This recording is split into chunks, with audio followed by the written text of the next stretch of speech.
সামনে যেটা পরীক্ষা ফেস করতে চলেছে তার নাম হচ্ছে স্কুল সার্ভিসের group D group C. School সার্ভিসের গ্রুপ ডি গ্রুপ সিতে কিন্তু সিলেবাসটা কিছুটা পরিবর্তন হয়েছে, আর সেই সিলেবাস অনুযায়ী কিন্তু আমরা আমাদের প্রিপারেশনটা কন্টিনিউ করব। তোমাদের আমি আবার বলছি যে এই চাকরিটা পাওয়া আমাদের কাছে যথেষ্ট কিন্তু ইজি। কেন বলছি? কারণ আমাদের কাছে যেটা এটা আছে সেটা আমরা আমাদের জিকেটা, বিশেষ করে আমাদের জিকেটা কমন পাওয়ার ক্ষেত্রে আমাদের অবলম্বনটা যথেষ্ট। আর তোমাদের যে জিআইগুলো আমি করিয়ে দেবো সেইগুলোই তোমরা পরীক্ষায় পাবে। এবং আমি আশা করি আজকে যেমন পরীক্ষায় তোমরা অনেকে ইংরেজিতে অনেক ভালো নম্বর পেয়েছো, এবং ওই পরীক্ষাটায় কিন্তু ঠিক এই ধরনের ইংরেজি থাকবে যেগুলো তোমরা কিন্তু অনায়াসেই করতে পারবে। তাই একটা চাকরি তোমাদের পেতে হবে, জীবনের সবচেয়ে বড় প্রতিষ্ঠা যেটা তার নাম হচ্ছে একটা সরকারি চাকরি পাওয়া, এবং সেটা তোমাদের সামনে কিন্তু এখন অনেকটাই অবারিত দ্বারের মতো ওপেন হয়ে গেল। তাই আমরা বেশি না কথা বলে বেরিয়ে যাচ্ছি আমাদের ইউনিকের নিবেদনের মাধ্যমে। আমরা প্রথম যে সিলেবাসটা নিয়ে কথা বলবো সেটা হচ্ছে, দেখো বলছে syllabus for the post of the group D staff written এক্সামিনেশনটা কী হবে, কাম টু দ্য পয়েন্ট। প্রথমেই যেটা আছে সেটা হচ্ছে প্রথমেই যেটা বলছি Indian history and geography. Indian history and geography মানে ভারতবর্ষের ইতিহাস, আমাদের কিন্তু ওয়ার্ল্ড হিস্ট্রিটা বলেনি। সো দ্যাট ইন্ডিয়ান হিস্ট্রি বলতে কী বলতো কি, ইতিহাসের কিন্তু আমি তোমাদের বলেছি ক্রোনোলজিক্যালি এগোবে একটা মাধ্যমিক লেভেলের, কি টোটাল পরীক্ষাটা হবে 8 থেকে শুরু করে মাধ্যমিক পর্যন্ত বিভিন্ন রকমের বিষয়গুলো নিয়ে আমাদের কিন্তু মাথায় রাখতে হবে। ফার্স্ট যেটা মাথায় রাখতে হবে সেটা হচ্ছে যে ইতিহাস, আমাদের অবলম্বনে ইতিহাসটা তোমাদের এমনভাবে দেওয়া আছে, জাস্ট অবলম্বন মুখস্থ করো, আমি গ্যারান্টি দিচ্ছি টোটাল জিকেটা তোমাদের কিন্তু কমন এসে যাবে, ঠিক আছে?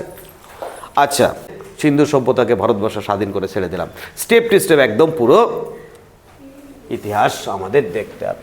জিওগ্রাফির ক্ষেত্রে কি বলবো, জিওগ্রাফিটা হচ্ছে টোটাল জিওগ্রাফি কোশ্চেন কি থাকে। জিওগ্রাফি ফার্স্ট যে কোশ্চেন থাকবে, আমাদের কাছাকাছি নক্ষত্রের নাম কি? প্রক্সিমা সেন্টারাই, তাই তো? হ্যাঁ, আমাদের কাছাকাছি নক্ষত্রের নাম সূর্য। দ্বিতীয় আছে প্রক্সিমা সেন্টারে বা আলফা সেন্টারে। তাহলে প্রথমে মহাবিশ্ব, মহাবিশ্ব থেকে তারপরে তুমি আস্তে আস্তে চলে আসছো কোথায় আসবে? সৌরজগৎ।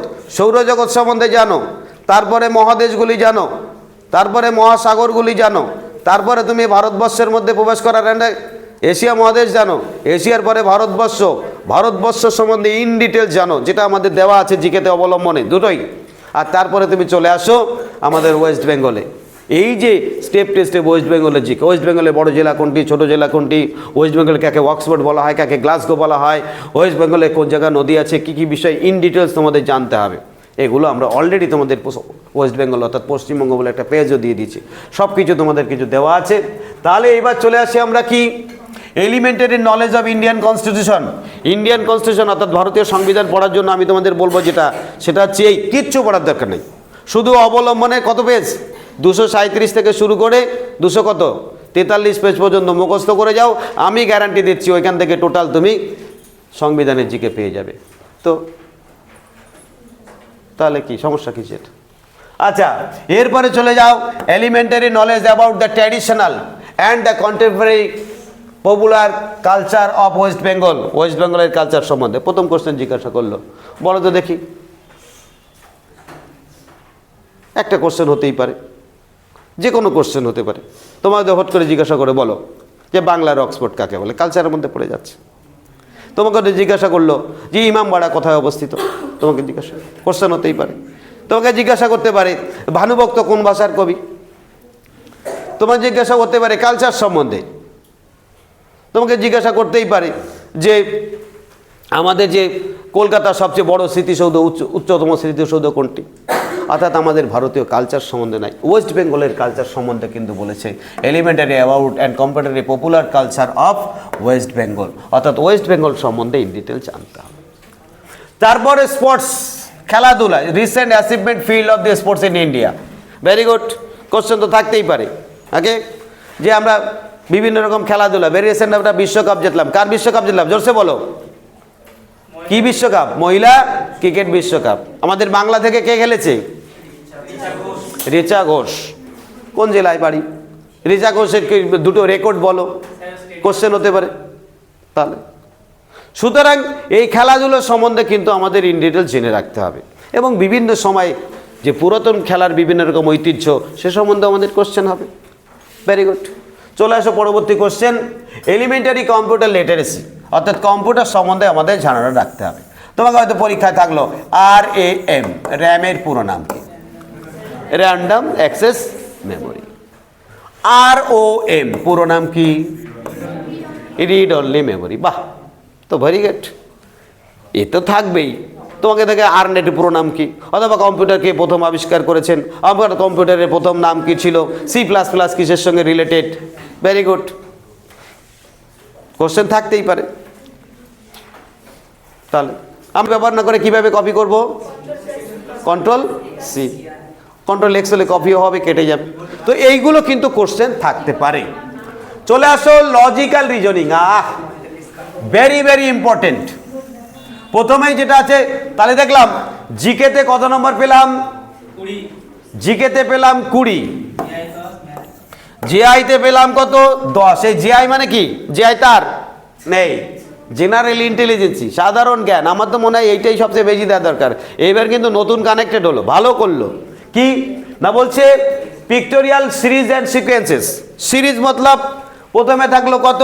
সিরিজ হতেই পারে, প্রথমে দিল 1, তারপরে 2, তারপরে 3, তারপরে 5, তারপরে 7, তারপরটা কত? এই একটা দেবে না, প্রথমে 2, তারপর 3, তারপরে 5, তারপর 7, তারপরটা কত?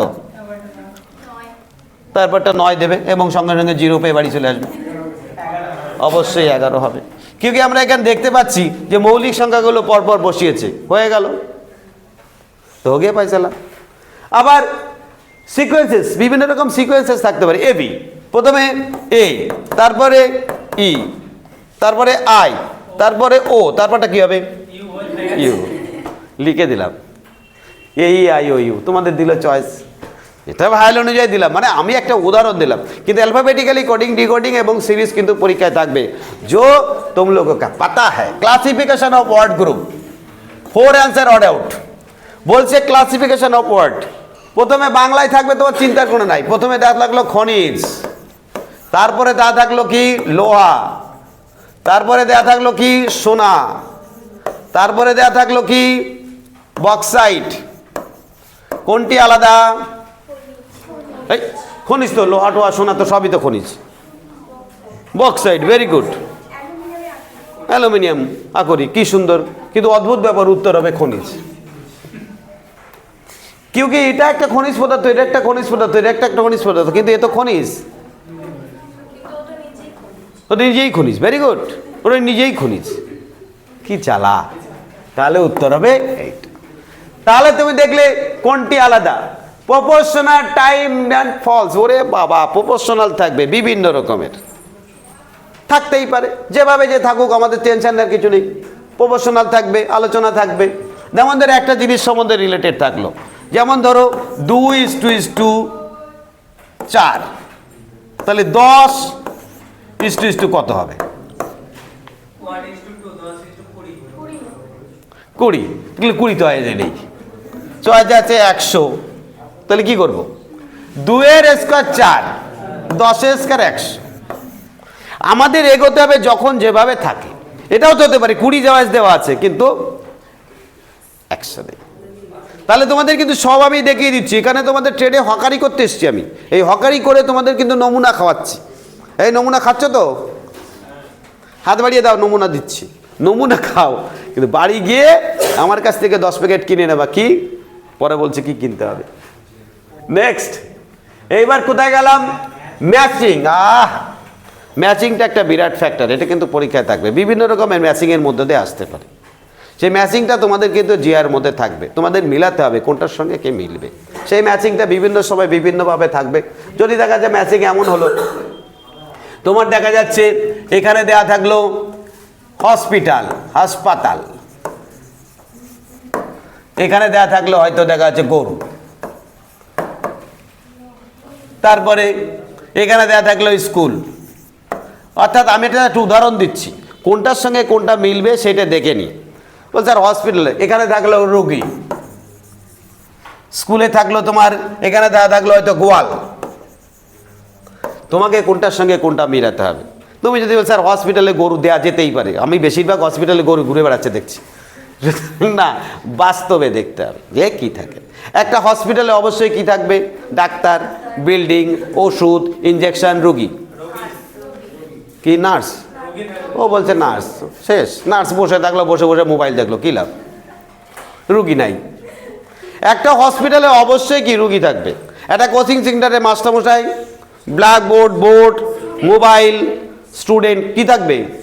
Very good. স্টুডেন্ট যদি না থাকে, এই যে বেঞ্চি রয়েছে, এ রয়েছে, তার রয়েছে, 2 টাকাও দাম নেই। সবচাইতে দামি হচ্ছে তোমরা, সোনার টুকরো এক একটা। ওই জন্য তোমরা, আচ্ছা আমরা এত দামি, সুতরাং আমাদের কাজ করার দরকার নেই নাকি? নেক্সট চলে আসো, এইবার কি? Blood relation. আমি তোমাদের যেভাবে শিখি ঠিক সেইভাবে, এসব যেভাবেই দিক না কেন, কারো কিছু করার নাই। ব্লাড রিলেশন করতে গেলে এই যে প্রথম কাজ হচ্ছে কি, এই যে পরপর পরপর সিঁড়িগুলো সাজিয়ে দাও। দেখা যাচ্ছে, দেখো তোমাকে যদি বলি এ বি এর বাবার কাকা, না বাবার বাবার কাকার একমাত্র সন্তানের মায়ের সন্তানের নাতির বাবা, তাহলে তুমি সেখানে ছিল বি, বি এর বি এক লাইনে আছে, এক লাইনে যখন আছে একই বংশের ভাই বোনের সম্পর্ক হবে, বেশি ভাবলাই। আর এইটা যদি তুমি নিজে ভাষাটাতে ওখান থেকে বাবা মা কাকা ভাইপো করতে করতে চেপে জল দাও বাঁচাও। সুতরাং এইভাবে লাইন সাজিয়ে নেবে, লাইন সাজিয়ে নিয়ে করবে, দেখবা সেকেন্ডের মধ্যে খেলা শেষ। নেক্সট, তারপরে কি? ব্লাড রিলেশন জিআই কমপ্লিট তো, বাপ রে বাপ। এবার অঙ্কে এ আর কি বলার, সে অ্যাভারেজ। ধরো আমার কাছে 0 টাকা, ওর কাছে 30 টাকা, ওর কাছে 30 টাকা, ওর কাছে 30 টাকা, না ওর কাছে ধরো 30 30 60, ওর কাছে 60 টাকা। তাহলে আমার কাছে কত টাকা? 0 টাকা। 30 30 আর ওর কাছে 60 টাকা, মোট কত টাকা হলো? 120 টাকা। তাহলে গড় কত হবে? 3 ভাগ করতে হবে, যেহেতু আমার কাছে টাকা নেই। গড় কত ভাগ করতে হবে? আরে বাবা, একজনের কাছে 30 টাকা, আর একজনের কাছে 30 টাকা, আর একজনের কাছে 60 টাকা, আর আমার কাছে কোনো টাকা নাই, তাই আমি বাদ যাব। তা কত দিয়ে ভাগ করব? মোট হলো 120 টাকা, ভাগ করবো কত দিয়ে? এই আমার কাছে তো টাকা নাই, না হলে সংখ্যা যেহেতু 4, তাহলে 30, কিচ্ছু করার নেই।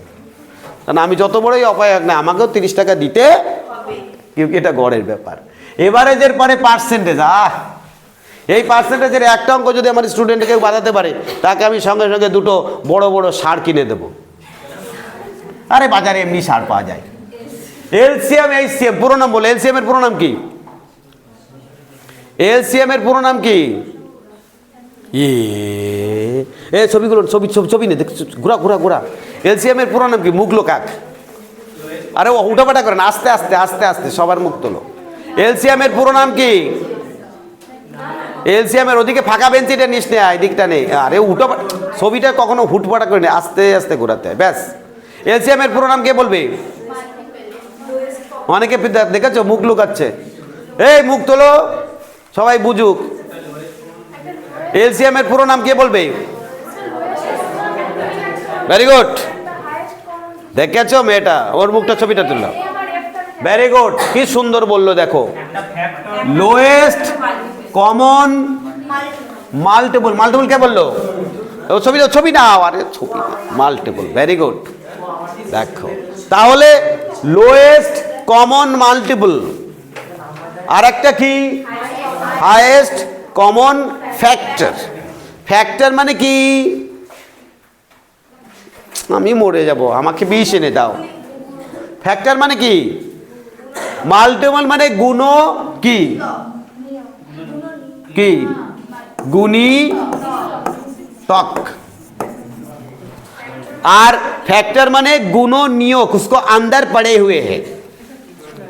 যেমন ধরো যদি তোমাকে বলা হয় একটা 12 আর একটা 8, এদের গুণিতক কত? মানে কি সবচাইতে লোয়েস্ট মানে ছোট কে আছে যার মধ্যে 12 যাবে 8 যাবে, তাহলে এদের গুণিতকটা কত হবে? 24। এই 24-এর মধ্যে 12 যাবে, 24-এর মধ্যে 8ও যাবে, এটাকে বলবো আমরা গুণিতক। এবার গুণিতক শুধু 24 নয়, 48 একটা গুণিতক, 96 একটা গুণিতক। जब तक है जान গুণিতক तब तक चलेगा। আর গুণনীয়ক মানে ওর মধ্যে আটকে যাবে, আর হবে না। যেমন ধরো 12 এবং 8, 12 এবং 8, এই 12 এবং 8-এর মধ্যে কে যেতে পারবে সবচেয়ে বড়? এদের মধ্যে 2 যেতে পারবে, কিন্তু 2 থেকে বড়ও আছে কে? 4। তাহলে এই 12-র মধ্যে 4ও যেতে পারে, 8-এর মধ্যেও 4 যেতে পারে। তাই আমাদের মাথায় রাখতে হবে যে সেটা হচ্ছে এরা দুজনেই যেতে পারবে, কিন্তু ওরা ওদের ভিতরে থাকবে। সবচেয়ে বড় সেটা হচ্ছে কি গুণনীয়ক। ব্যাস, স্টপ করে দে।